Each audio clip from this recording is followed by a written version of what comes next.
the Huawei Nova 9. This is the newest in the Huawei Nova series, and here's everything you need to know about it in under 5 minutes. Let's start with the unboxing. Now, the unboxing is very similar to previous Huawei devices. Inside, you're going to get the Huawei Nova 9 itself, which actually looks very similar to the Nova 8. Moving further along, inside you've got the SIM card ejector tool, a clear case included. You get the 66-watt supercharger power brick included, as well as a Type-C cable.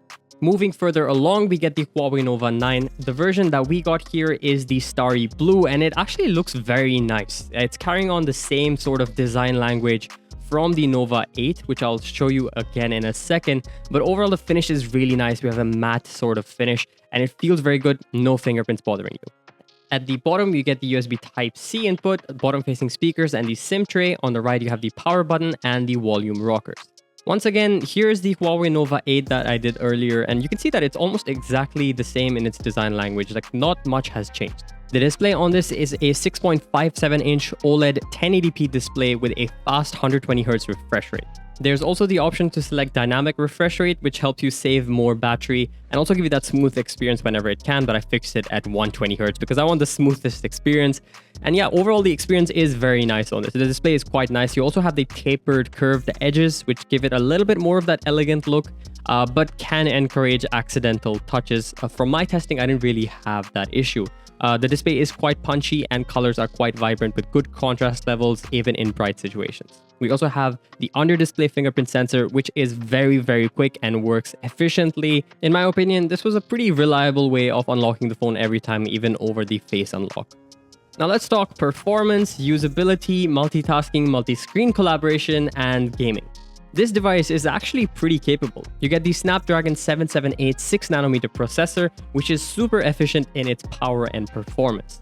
I could easily game on this with high graphics with the maximum frame rate turned on in both PUBG Mobile and Call of Duty Mobile. So no loss of quality at the compromise of frame rate. And the experience with the 120Hz obviously gives you the most pleasant, smooth experience when you're gaming to give you those easy wins. Now, this also translates over to the multi-screen collaboration or using it with other Huawei devices with no lag or delays whatsoever. It feels like it was built to be used with them absolutely perfectly. And you can really see that this is quite seamless and easy to use.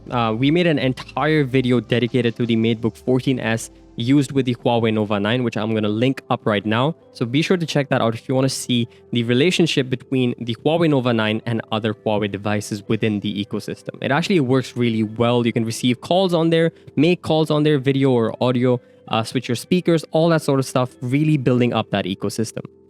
Now moving along to the camera and camera performance for images and videos on this. The main lens that you're going to be shooting with is the 50 megapixel main shooter. You have an 8 megapixel ultra wide angle camera, a 2 megapixel depth sensor, and a 2 megapixel macro camera. Now the camera is a bit tricky because initially I thought the camera on this was really great, even comparing it to the Nova 8. The performance was quite nice. Processing is usually awesome on Huawei devices. But I did notice that it exposed it a little bit stranger where the shadows were quite dark compared to previous generations. I don't know if this was on purpose, but overall images do look pretty nice, just higher contrast levels. Both the front and back camera can record in 4K, and as you can see with the back camera, the stabilization isn't the best, but the image quality is quite good with good exposure and contrast levels. The front camera does seem to be a little bit more overexposed, even though it maintains that sharpness. You can see skin tones are harder to achieve and the exposure really shifts around. One thing I do have to point out that I really didn't like about the camera was that there's a fair bit of shutter lag when you're taking a picture, meaning when you tap on the shutter button to take a picture, there's a bit of a lag between that moment and when it actually captures the picture. I think this can easily be fixed with a software update, but yeah, that's something that really annoyed me.